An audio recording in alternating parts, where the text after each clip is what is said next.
내가 닮고 싶은 바울, 고난 중에 기뻐한 사람. 존 파이퍼.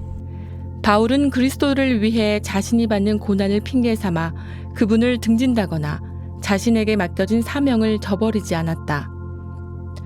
물론 그가 받은 고난은 가볍지 않았고 어쩌다가 한 번씩 일어나지도 않았다. 오히려 그 고난은 감당하기 힘들 만큼 무거웠고 자주 찾아오기도 했다. 유대인들에게 40에서 하나 감한 매를 5번 맞았으며 3번 태장으로 맞고 1번 돌로 맞고 3번 파선하고 1주야를 깊은 바다에서 지냈으며 우리는 이렇게 반복되는 고난 중에도 어떻게 그 마음을 잃지 않을 수 있었는지를 생각해 봐야 한다. 우선 바울은 예수 그리스도께 순종하기 위해 자신을 전적으로 내어드린 사람이었다.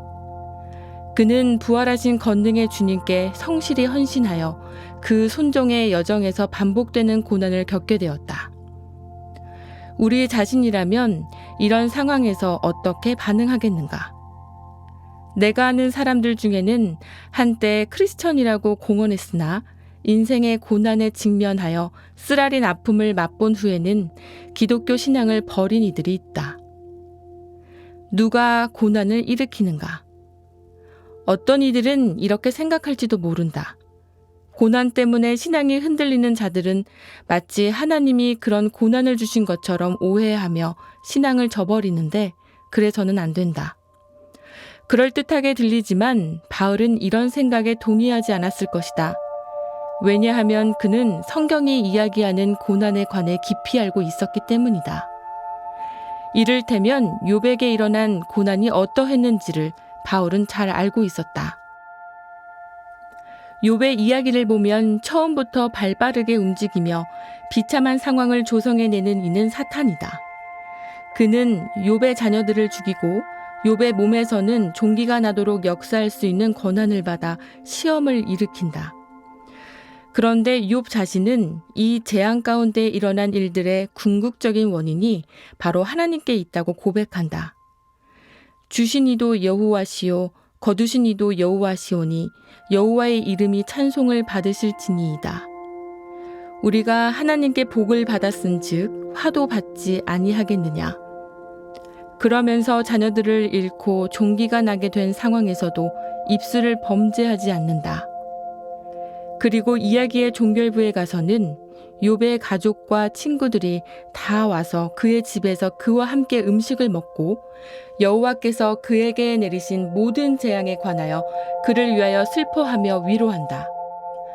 마찬가지로 바울도 그 사실을 알았다. 다시 말해 그는 자신이 당하는 고난이 임의로 발생한다든가 마귀가 홀로 결정해서 일으켜낸다든가 아니면 사람의 손에 의해 결정적으로 주어진다고 생각하지 않았다.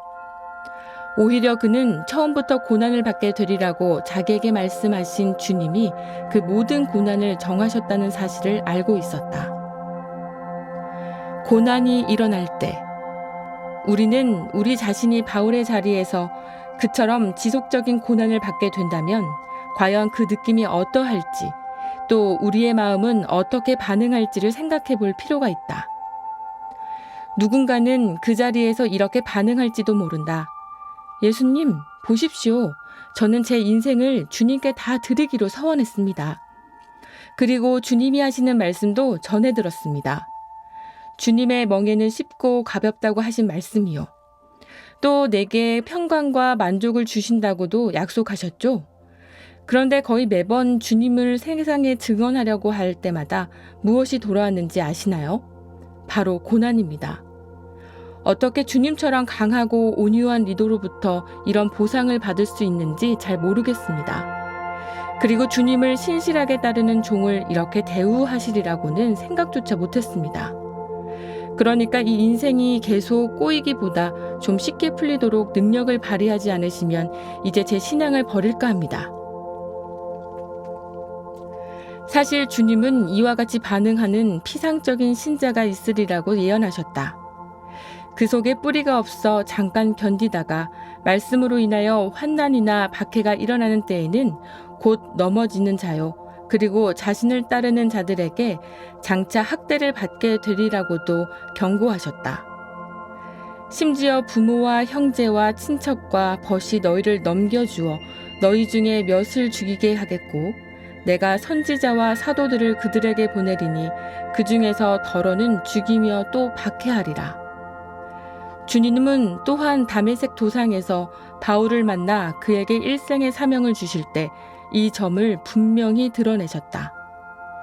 그가 내 이름을 위하여 얼마나 고난을 받아야 할 것을 내가 그에게 보이리라. 따라서 바울이 예수님께 충성하다가 고난을 만나게 되었을 때 그는 결국 자신이 속았다는 식으로 그분을 비난하지 않았다. 또한 예수님이 자신을 인도하시는 방식을 비판하거나 그 주권 속에 감춰진 지혜에 대해 투덜거리지도 않았다. 오히려 그분께 도움을 구했다. 물론 그에 대한 응답을 받을 때도 있었고 그렇지 않을 때도 있었다. 고난에 대한 반응. 언젠가 바울은 자신이 겪는 고난에서 헤어나오지 못하자 그 시간을 감당하기 매우 힘들어했다. 그리고 그 고난을 내 육체의 가시라고 부르며 이렇게 고백했다. 이것이 내게서 떠나가게 하기 위하여 내가 3번 주께 간구하였더니 나에게 이르시기를 내 은혜가 내게 족하도다. 이는 내 능력이 약한 데서 온전하여짐이라 하신지라. 여기서 예수님은 놀라운 대답을 하신다. 만일 우리라면 그에 어떻게 반응하겠는가? 이렇게 말하겠는가? 주님의 능력이요? 그 능력이 제가 약할 때 온전해진다고요? 저는 지금 고통을 받고 있습니다.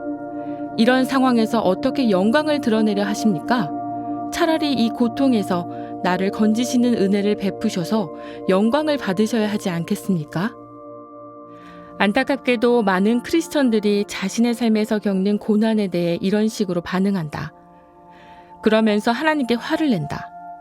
더 나아가 바로 그 고통 속에서 자신의 영광을 더욱 드러내시는 일이 하나님의 계획이라는 말을 듣게 된다면 그들은 하나님만이 아니라 그 말을 한 사람에 대해서도 격분한다.